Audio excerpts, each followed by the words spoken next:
Today, we are pulling back the curtain on one of the coolest and, let's be honest, one of the most mysterious jobs in all of music.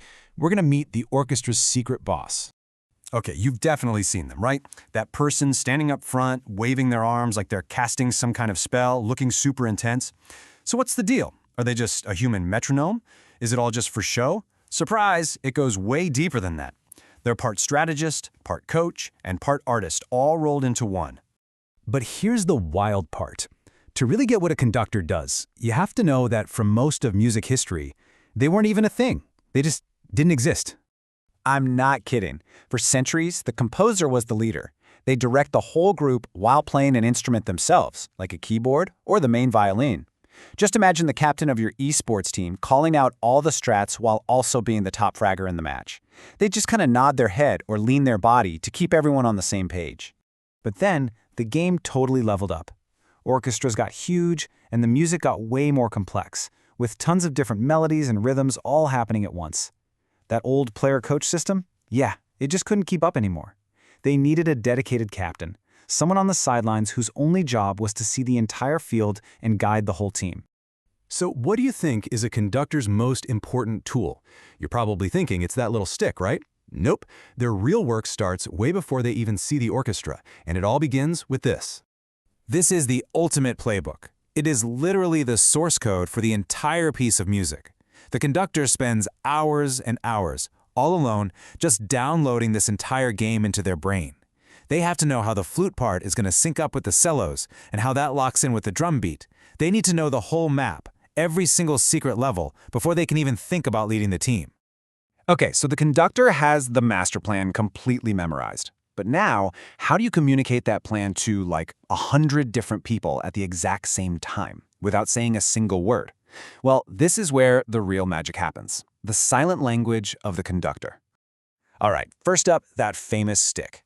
The baton isn't magic or anything, it's just a tool for precision. Think of it like a high-visibility pointer. It just makes the conductor's movements bigger and clearer so the person playing the cymbals way in the back can see the beat just as easily as the violinist right up front. And the way that baton moves, it is not random at all. Conductors use these specific patterns, almost like a secret controller combo that every musician knows by heart. The most common one is a simple down, left, right, up. Now that first beat, the downbeat, that's the big one. Think of it like hitting the go button. It kicks the whole thing off with a ton of energy. And this is where it gets really cool, the two-handed system. Think of the right hand, the one usually holding the baton, as the game's engine. It's setting the speed, the tempo, and keeping the rhythm totally solid so there's no lag. Now the left hand, that's for all the special moves. That's the soul. It tells the trumpets to power up and play louder, or it might signal the strings to go into stealth mode and play super softly. It shapes all the emotion in the music. And you cannot forget the face. It's basically like live emojis for the orchestra. Seriously, musicians are always glancing up from their music to the conductor's eyes. A direct look can be like, "You got this," right before a big solo. A serious look is kind of like a ping saying, "Focus up, this part's tricky." And a smile, that can completely change the vibe, asking for a warmer, more beautiful sound. It is a huge part of the communication toolkit. So, the conductor has the plan, and they have the secret language to communicate it. Now it's time for the training montage. This is where they take that vision and start building it piece by piece with the entire orchestra. You see, the conductor's journey is a whole process. It starts with all those quiet hours, just them and the score. Then they'll mark it all up, like a coach drawing up plays, noting every single tricky spot. And finally, they get to rehearsal, where they actually work with the team, fixing any bugs, balancing the sound, and getting everyone perfectly in sync for the big performance. And this brings us to a super important idea, interpretation. The score gives you all the notes, right? But it doesn't really tell you the vibe. That's the conductor's job. It's kind of like choosing your character's loadout in a game. One conductor might play a piece with a really aggressive, fast-paced style. Another might take that exact same piece and make it slow and epic. And you know what? Neither is wrong. It's just their unique artistic spin on the game.